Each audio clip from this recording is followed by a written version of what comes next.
DXDC Radyoman Report. Nanawagan ng Davao City Police Office kung DCPO ngadto sa adunay mga impormasyon sa pagka-missing sa 21 anyos nga house helper nga si Justin May Saldua nga makigkooperar sa kapulisan. Sigon ni Police Captain Hazel Tuazon, DCPO spokesperson, nga ilahang gipasalig nga wala sila'y dapigan sa pagtuki sa kamatuuran. Bisan pa man, opisyales sa ilahanghan ay ang malambigit. Mato ni Tuazon, aduna sila'y lead sa pagpangita kang Saldua, subay sa ulahing nakaistorya ni ini. Una pa kini mamising, sobra mag-usa ka bulan na karon. Mga dili pa na mo i-handle sa i-level sa na-alert naman sa cancer last na community.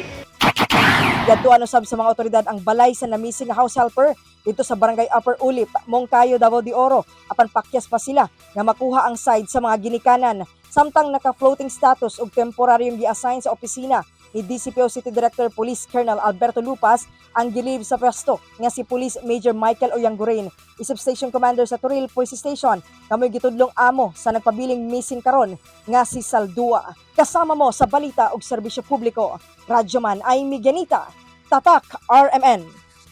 RMN News, Diretso Balitang Metro Davao.